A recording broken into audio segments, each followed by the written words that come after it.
same emphasis on its importance as I do. Scott, your thoughts on Ray's question?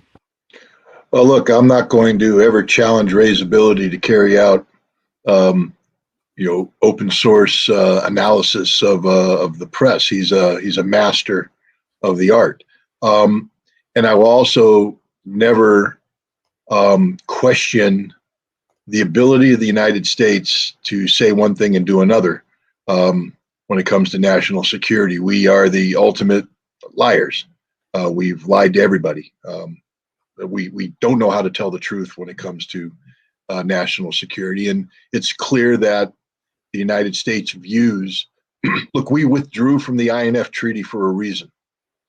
All right. It's not, this wasn't an accident. And people say, well, that was Trump. No, Obama wanted to withdraw from the INF Treaty. The military's always wanted the United States to withdraw from the INF Treaty.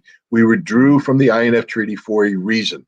And the reason is we believed that it was in our national security interest, not Europe's, not Poland's, not Romania's, our national security interest to be able to employ intermediate range missiles, conventional and potentially nuclear, on European soil in a way that threatened Russian security.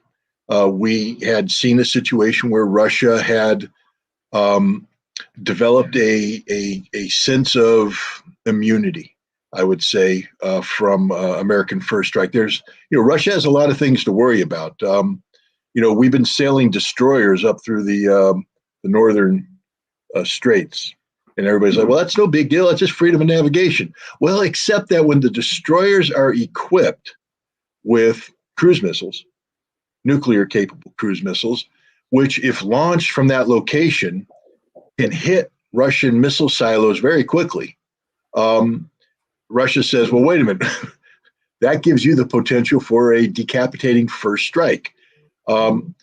And so Russia realigns its forces, maybe deploys some Sarmat missiles or potential Sarmat missiles out of the immediate strike range. But now we're deploying intermediate range missiles into Europe that can strike these capabilities. The bottom line is we're hazarding, we're penetrating, we're bursting Russia's nuclear deterrent bubble. And that's what our goal has been all along. I mean, we have insane people who operate our strategic forces and who come up with strategic, rather than figuring out how to reduce the threat of nuclear war. These idiots are actually thinking that they can configure a force structure in a manner that will enable us to win a nuclear war. And so did Biden get ahead of his, it's happened before. I mean, Reykjavik, 1986, Ronald Reagan had an epiphany when he got shot. He was laying in bed and he watched an ABC series called The Day After. And he went, oh, good Lord, how realistic is this? And he talked to his scientific advisors and they said, it actually made it look pretty cool as opposed to what it would really be like. He said, but that was pretty terrible. And he said, yeah, no, nuclear war will be about the worst thing you can imagine. And then he was briefed on Able Archer 83, which was a NATO U.S. exercise of nuclear launch capability. And he found out that the Russians didn't know it was an exercise. They actually thought it might be the real deal, and that Russia mobilized and put on high alert its nuclear forces. And Reagan went, oh, my God, are we this stupid? This is Ronald Reagan, arch conservative, evil empire. And he went, this is ridiculous. He sat down with Gorbachev and outside of his advisors, Richard Pearl and company, and he said, hey, Gorby, why don't we just get rid of them all? Why don't we just get rid of them all? And Gorby went, great idea, except you got this thing called SDI, Strategic Defense Initiative. If you guys would drop SDI, we'll get rid of all nukes. And they were that close, that close.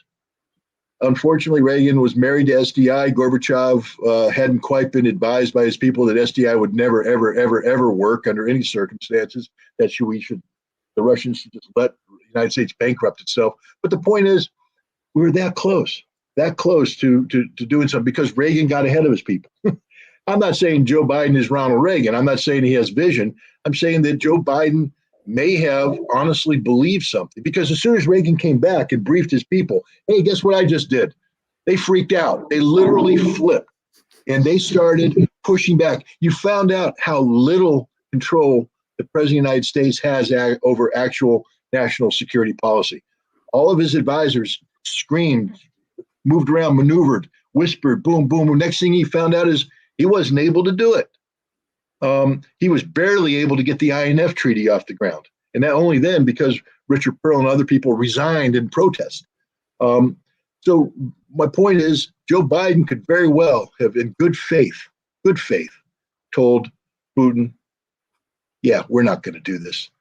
Meanwhile, the warmongers back there are sitting there going, no, dude, we've just spent literally billions of dollars building up a weapons capability. We pulled out of a damn treaty and we got all the chess pieces moving so that we can do exactly what you said we're not going to do. And yeah, so I think Ray's on to something. I don't trust anybody in the United States establishment who deals with nuclear force structure and things of this nature, because I used to believe back when I was a junior member of that team that we actually wanted to get rid of these weapons, that our goal was to create a framework of stability that would enable us to back away from the abyss.